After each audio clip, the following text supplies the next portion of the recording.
रामकृष्ण हरी सर्वांना. भार्गवी सप्तरंग चॅनलवर तुमचं मनापासून स्वागत आहे. आमच्या व्हिडिओमध्ये 5 मे मंगळवारी मंगळी चतुर्थी आहे, म्हणून आम्ही आधीच आव्हाणे गाव येथील गणपती बाप्पाच्या दर्शनाला आलो आहे. अहिल्यानगर जिल्ह्यातील शेवगाव तालुक्यातील आव्हाणे येथील निद्रिस्त गणेश मूर्ती हे भारतातील एकमेव जागृत स्वयंभू देवस्थान मानले जाते.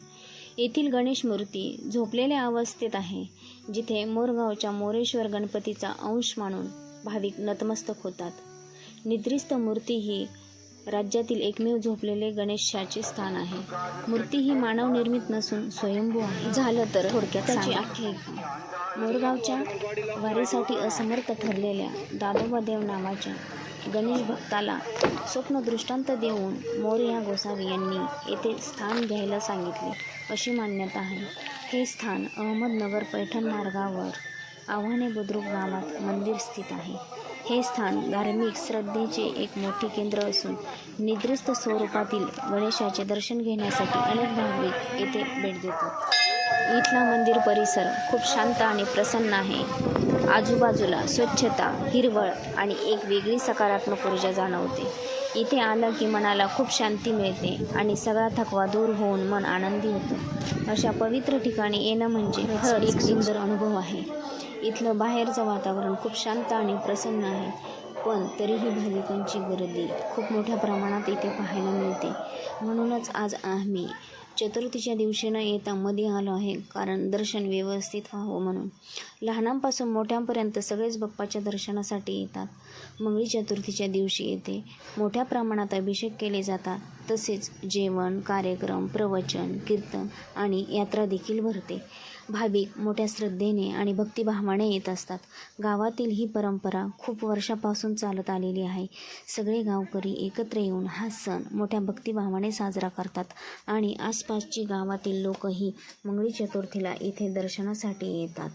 तुम्हीही या दर्शनाचा अवश्य लाभ घ्यावा. भार्गवी आज गणपती बाप्पाच्या मंदिरात खूप आनंदात फिरते आहे.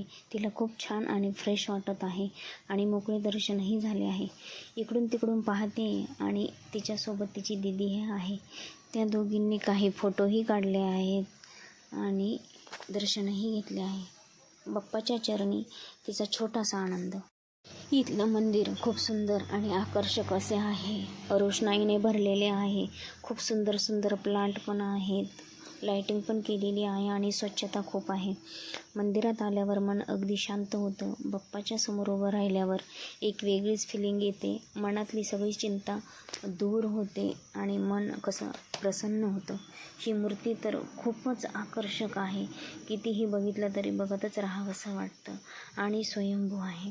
आणि त्याच्यानंतर या दुसऱ्या मूर्तीची इथे स्थापना केलेली आहे.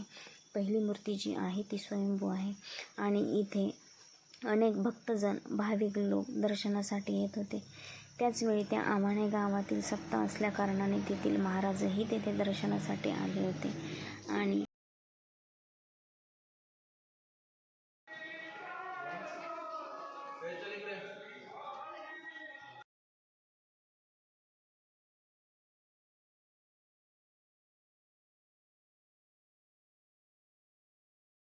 हेतुबंधन पूर्ण होत नसतो आणि अखंड हरिनाम सप्ताह एखाद्या गावामध्ये सुरू असणं म्हणजे ते गाव पारमार्थिक दृष्ट्या जिवंत असण्याचं लक्षण आहे. ही गोष्ट लक्षात ठेवा.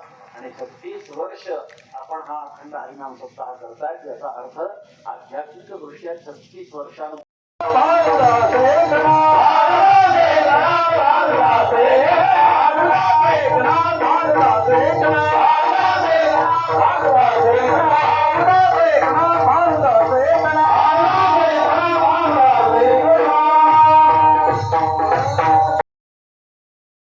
कीर्तन श्रवण करण्यासाठी खूप मोठ्या प्रमाणात लोकसंख्या होती. खूप छान सप्ताह होता. व्हिडिओ आवडल्यास लाईक, शेअर आणि सबस्क्राईब करा.